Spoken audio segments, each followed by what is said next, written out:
Hey moms, it's Laura Ollinger. Welcome to the Positively Healthy Mom podcast. Because there's no manual for the hardest job in the world. Hello everyone, welcome to today's episode. I'm so excited to introduce you to my guest today. Valerie Recore is a time management and productivity specialist. So I just think this is the coolest job I have ever heard of because as moms, we all struggle so much with time management and productivity. And so Valerie, tell us a little bit how you got into this field of work. Yeah.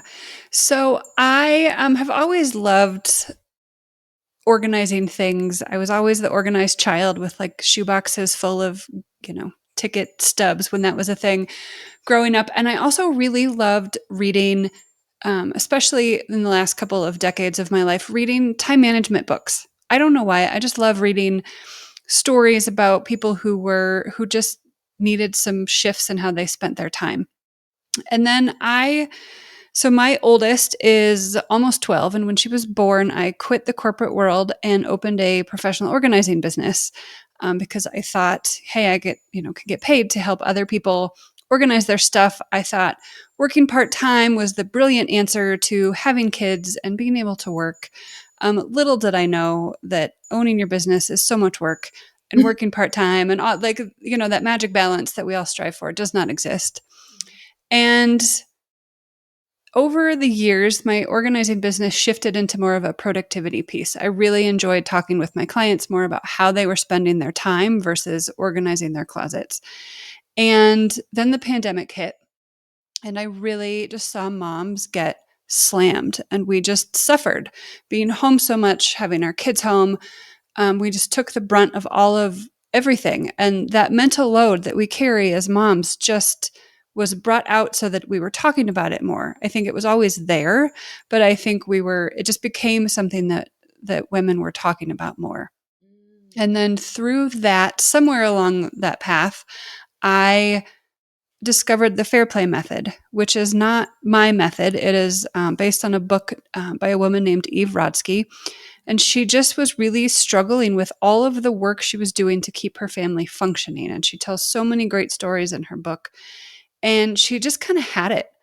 And so she came up with this method that really is a way for you to get your partner, your family on the same team. So it's all of you against the dishes instead of you fighting against each other about the dishes. And this method that just gets everybody together and on the same page in a way that isn't mom making sure everybody is doing everything. Mm-hmm. And I just felt like this book was the answer to all the mom rage, to all of the stuff that we have and feel. And I was reading books on mom rage and all of this, the mental load and how we're just exhausted and resentful and angry. And here was a tool that we could use to kind of dig our way out of this hole. I love And so that. here I we love are. it. I just hear the voices of like so many of my friends or just, people that I know that are like, they've had enough with that mom load and the mom rage and all that stuff and just feeling overwhelmed and perfect time of year with us being back to school, the routines Mhm. change. And so therefore the responsibilities change of what needs to happen. So can you just give us the idea of like what this looks like for and again my typical audience is families of teens and tweens, but of course there's usually a younger sibling there too and they might have an elementary school. What does that look like for a typical family? Yeah. So it starts as a conversation with you and your partner on whether you are married or co-parenting, whatever that looks like. You're having a conversation. And actually, you could get your teens and tweens involved in this too, where you start by talking about what it is that's important to your family. What are your values as a family? And if that feels too broad then or too big of a conversation, maybe it's what do you want this season to look like? So we talk often in my family about what do we want this next semester of school or this fall season as we're moving into, what do we want it to look and feel like? And so then from there, you're getting into who is doing what around the house and it's also helping you define things like what are your birthdays What do birthdays look like? What do holidays look like? Are you Mm. throwing elaborate birthday parties because you want to and you enjoy it, because your kids want to and they're also involved, or because your neighbors are doing it and you feel obligated and you hate every minute of it? Mm. And coming into that, like, what makes sense for our family and why are we doing things this way? Mhm. And then getting into some of the nitty gritty of what Eve Rodsky calls the daily grinds, the things that have to happen every day, the dishes, the meals, the packing of lunches, the cleaning, the laundry, all of those things that just have to happen to keep a family functioning. Mhm. And you have conversations as to what does a completed task look like, which gets into what an acronym called the minimum standard of care. So it's not just whoever has the higher standards. It's like you are agreeing upon these values of how something is completed Mm. together. Mhm. And why? Why do we clean our dishes? Why do we clean our kitchen every night? What's behind all of that? Why do we take our trash out once a week or when the trash bag gets full or whatever that looks like in your family? Mhm. Um, and so let me give an example. My husband and I share the dishes in the sense like we run our dishwasher twice a day. Yeah. I've got 2 kids, we run our dishwasher a lot, we go through a lot of dishes, and I got really tired of feeling like it was always on me to deal with it. I would notice it.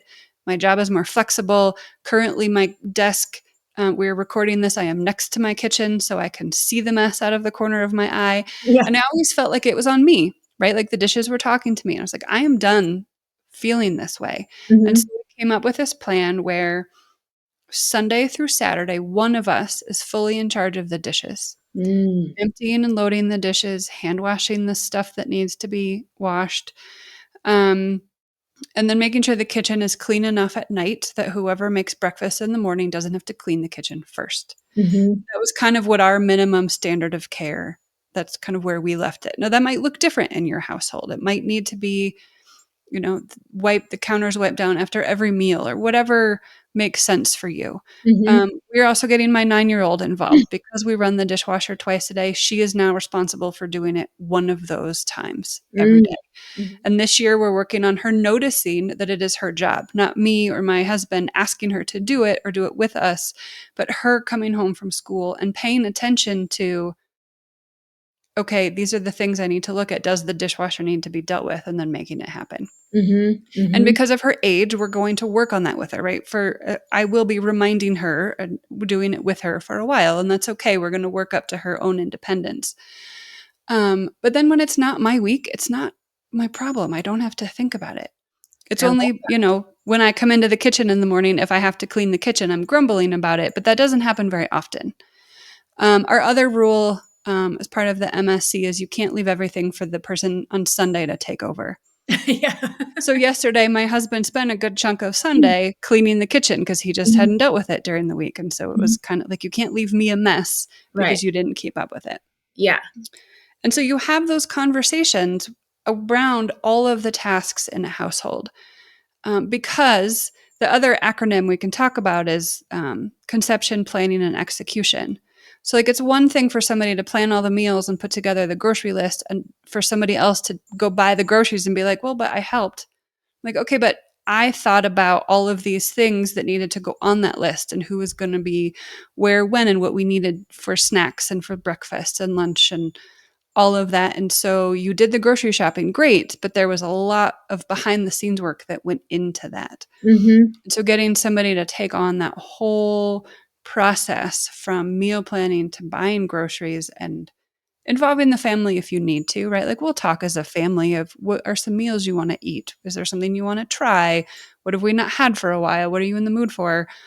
Um, but there's one person in charge of that whole process. Mm. Mhm. So Mhm. there's a lot of talking. Hopefully that all Yeah, and it's makes getting sense. my tons of wheels spinning for me, and I'm sure the audience as well. The thing I loved was the part about giving, in this case, mom a break where you didn't have to deal with the dishes for a whole week because that was your husband's job or your child's job or whatever. Because I think that's what I see a lot of, and I'm sure you do too, is just that mom burnout and the Mhm. fatigue and the overwhelm and just all those feelings that go into just exhaustion, which kind of builds up into resentment. And then you start yelling at your kids. And I work a lot with moms on emotional regulation and taking deep breaths and kind of doing Mm. visualization, whatever we need to do. But I don't necessarily handle the stuff that leads up to that, right? That sounds like that's kind of your job. So I'm just, my mind is having fun kind of playing around with that.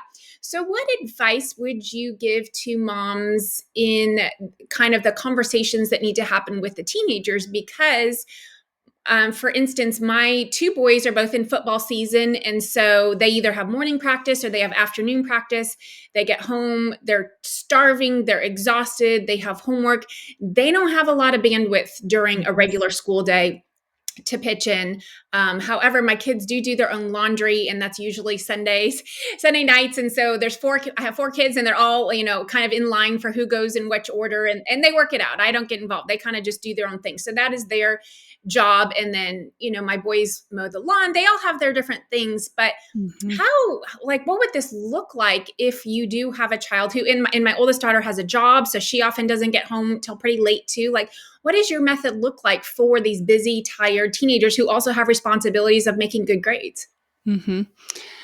It's having constant or regular check-ins and conversations about what that looks like. Certainly, there are going to be seasons where maybe your football players during the football season, they're not doing as much around the house. But Mm, when football season is over, that can shift. The seasons are going to shift, right? Because maybe mm, they don't need to mow the lawn in the winter, depending on where you live. mhm, And so they can take on something else during that time and it can shift. Like mhm, my goal for my kids isn't so much that their room is always perfectly clean and they're always on top of their chores, but that when they leave and live on their own, and their dorm room or apartment gets super messy and gross, they'd have the skills to clean it or to maintain it or keep up with it, right? Like my 9-year-old hates cleaning her room, and she's still at the age where she loves lots of toys. And apparently, toys come with 85 tiny little different pieces, and they're all over the place. And her friends come over and trash it. And like, I don't make her clean that up all of the time, but I want her to have the skills to clean it up mm, when she's ready to make that happen. And so I would just be lots of conversations. Like a family meeting is one of the big, or a weekly check-in is one of the big parts of this whole thing, making it work. And it might change from week to week too, as to who is doing what. Maybe, one week one person's in charge of dealing with the trash, and then the next week somebody else is. So it's not always one person's job.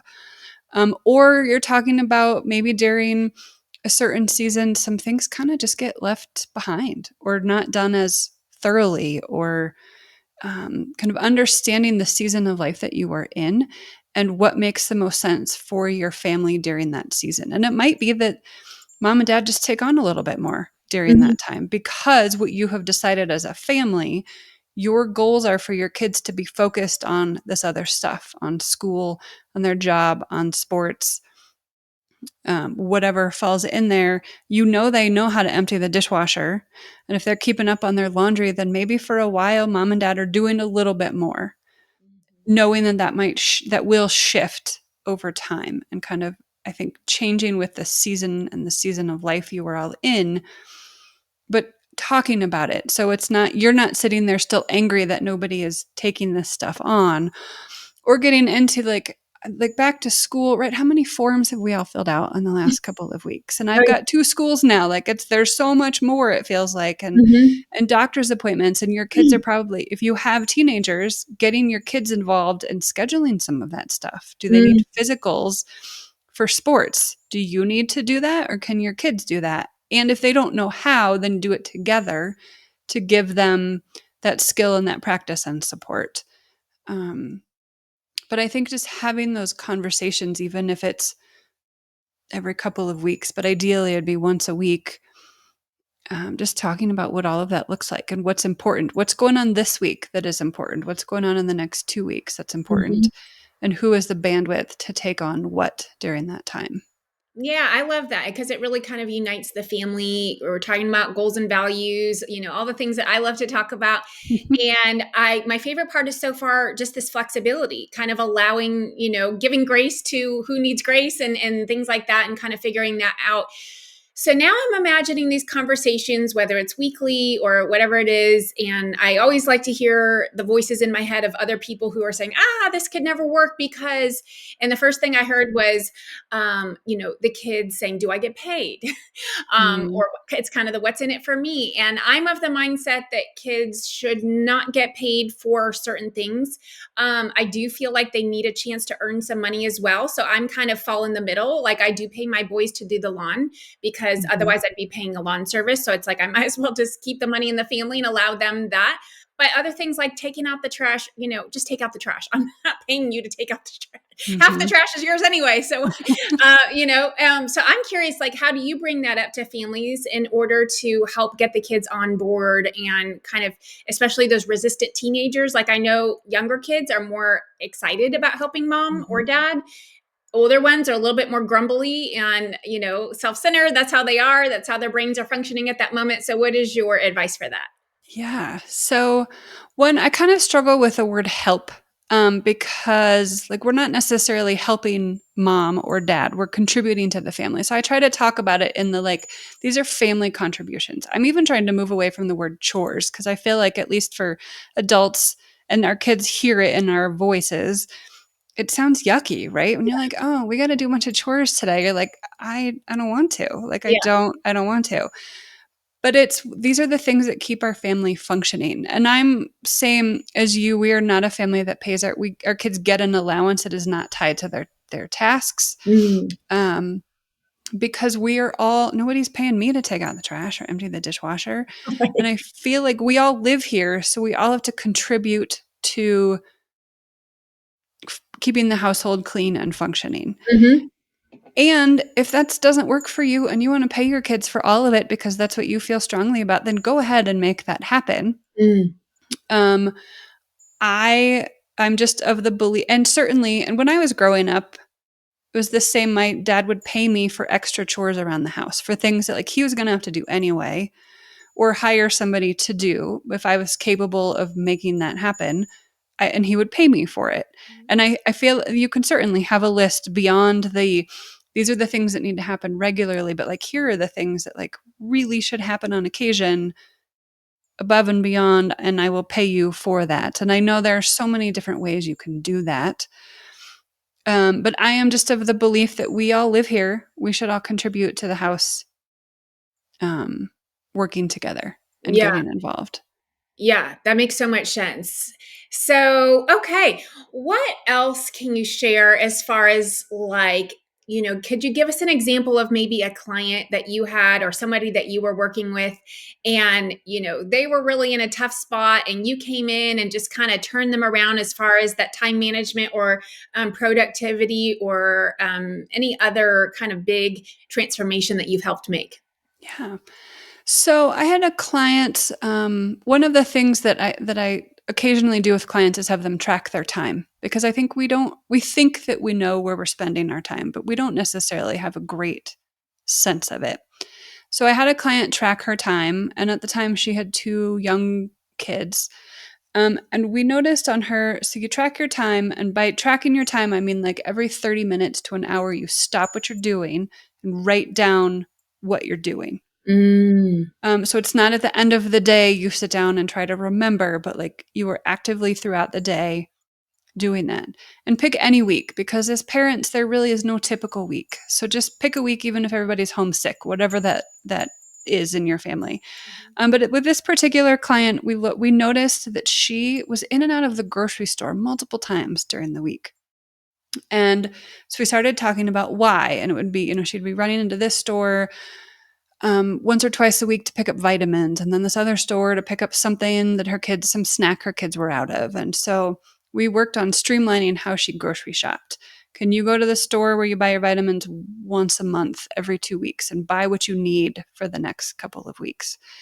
Um, will your kids survive without the snack until you go to the store next week? What's going to happen if they don't have their favorite yogurt in the house for a few days? They were probably going to be fine. And really streamlined that. And so I think, and that falls into kind of having these conversations of how do you really want to be spending your time? That's one of the big things for me in my work and using fair play is designing this life that we don't want to run away from. That we may have mornings we grumble when we get out of bed because we're tired, but for the most part, like we're pretty happy with the way that things are going, or we're working towards. And I think we can fall into this trap of just, well, this is what society is telling me to do, and this is what I feel like I have to do, and we're unhappy with it because we don't feel like we can change it. And so Mm. taking that time to really assess where we are and how things are functioning right now, which I know sounds big and overwhelming, and maybe like not, you're thinking I just have to get dinner on the table, I don't have time to do this. It could just be a 10-minute assessment of what are the big things in my life that are taking up so much of my time right now, or my family's time, and am I happy doing that? Is this how we want to be spending our time? Do we love football? We're a football family, so every fall, this is what we're going to do. And really spending time thinking about that. And the answer might be yes, this is our jam. We love doing this, and we are okay being this busy during football season, and we're happy with that. Then go for it. I remember talking with a woman not that long ago who her kid was playing soccer. And she's like, well, I'm doing it because everybody else on the block is doing it. And I Mm. don't think she was excited about it, but she kind of felt like that was the only time her son was going to be able to hang out with the neighbors. And I pushed back on that, thinking of, but maybe there's another family, or most of the families, who feel the same way. They don't want to be doing soccer, but they feel like it is the only way. And so, what if you were the one that takes that step back or does something different? Then what happens? And so, really, I think just questioning or examining the way that we spend our time can help us shift even just a little bit. Like, we're not going to overhaul our life in the course of a weekend. It might just, like in our house, it just started with the dishes. And then we layered on tasks beyond that. And then as my kids get older, we're layering on more tasks. My kids do their own laundry now, and it's delightful. And they change their own sheets, and I love it. And my 9-year-old still needs help, but it's easier than me spending a bunch of time doing all of it. And so when we layered that all on over time. And so just taking that time to really evaluate how you are spending your time and what little shifts or tweaks can you make to change how you're spending it if something doesn't feel right. Hmm. And Yeah, that's I again, my wheels are going in lots of directions because I'm thinking, how can we transfer this information to our teenagers? Because I do Mhm. work with a lot of clients who have executive function challenges, ADHD, and time management issues with homework and motivation, procrastination, all those things. And my best way, which you have already said, is to model the behavior or to talk out the behavior and give the reasons why behind it. So I'm even modeling the behavior about having them make their own doctor's appointments and any other responsibilities that they might want to learn. Because after all, you said it best, which is our job is to work ourselves out of a job. We want to be able to send them off knowing that they know how, that they have all these skills. I have Mhm. so many moms right now who kids are freshmen in college. And, so I still coach college kids as well. And some of them are really worried about how their teenagers are doing and how they're going to survive. And are they going to stay on top of their work? So, what would be any ideas you have about transferring this knowledge to teenagers, and especially the ones who might be neurodivergent, who do struggle? It doesn't come naturally to them. Like you said, since you were a little girl, you were reading books about this stuff, right? So there are some people who are literally on the opposite end of the spectrum, Mhm. and it's just not their thing. And I get that our brains all function differently, and they have strengths that we don't have, and vice versa. I'm kind of like a little bit of middle of the road where I'm not like super duper on top of things the way you are as far as that structure, but I also have some semblance. I have to get it done, and I have 4 kids, and I have a busy life, so I have to figure these things out. So how could we team up right now in our brain power and just figure out how to transfer this knowledge to teenagers? Mhm. I think with the conversations again, because these are actually skills that, as much as the fair play method is talked about in families, you can use it with roommates, and you would just use specific tasks within roommates. You could use this in your dorm, in your apartments down the road. These are great. I mean, these are skills that I wish I had when my roommates would never clean anything ever, and it was always my job. It fell to me, and I didn't know how to have these conversations. So I think you could start by, so there's a deck of cards that you can buy related to the book, and it lists out, there's 100 cards in there related with all of the tasks that Ivransky came up with. Certainly, most families don't need all of them. Some of them are wild cards that are you don't need them all of the time, but you could pull out a card, maybe start with the daily grind and pull out a card and talk about it at dinner. Okay, let's talk about garbage. Why do we care about the garbage being taken out, and have a conversation? This is one of the goals I would like to do with my kids this fall, is starting to get them to just be aware of it. So they know, okay, we take the trash out because if we don't, it attracts bugs and our kitchen starts to smell, and all of the things it can lead to when you're not staying on top of the trash. So, okay, what does the conception, planning, and execution of taking out the trash look like? Because it's bigger than just telling somebody to take out the trash. You got to know, where are all of the trash cans? Where's the trash bag? Where's the barrel? When does that barrel need to be hauled to the curb? Who do you tell if we're out of trash bags? Like, there are multiple steps involved in all of this. And so having those conversations, even if nobody, one person is still taking the trash out regularly, but talking about it. And certainly, so neurodivergent is not a skill of mine. But I think kind of gamifying it could help, or I think getting them, I think I would start with the conversation and then figure out how to move that into that awareness for everybody to know that, it's your week to take the trash out. What does that mean? Those conversations. I love your Gamify solution. That's actually what I did with a younger client of mine last year, which was he needed to clean out his backpack every day because his papers were just like all over the place. And his mom was like, he never can find his homework. And she was really frustrated. And I said, okay, don't worry, I'll handle it. We'll figure it out. So I discovered his favorite sport is basketball. And so what we came up with a little game, and any paper that he would go through that he didn't need, we made sure there was a recycling bin somewhere nearby.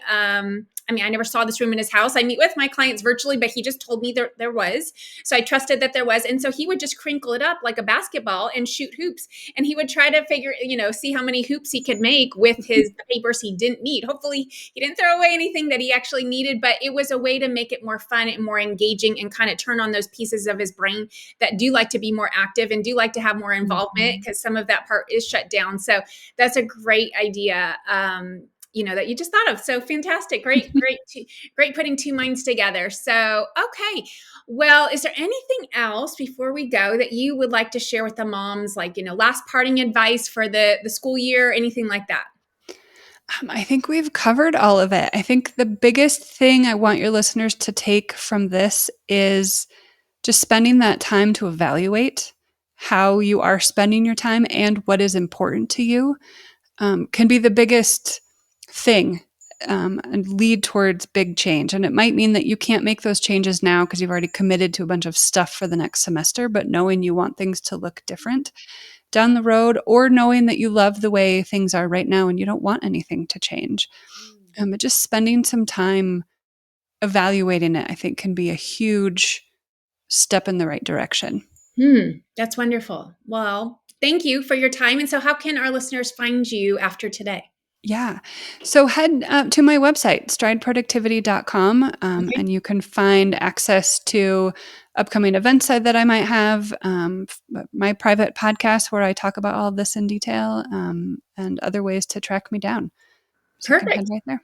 Awesome. So strideproductivity.com. Well, Valerie, thank you so much. I appreciate your time today, and we'll have to stay in touch. Yeah. Thank you for having me. Absolutely. Thank you for listening to the Positively Healthy Mom podcast, because there's no manual for the hardest job in the world. Don't forget to subscribe and share with your friends.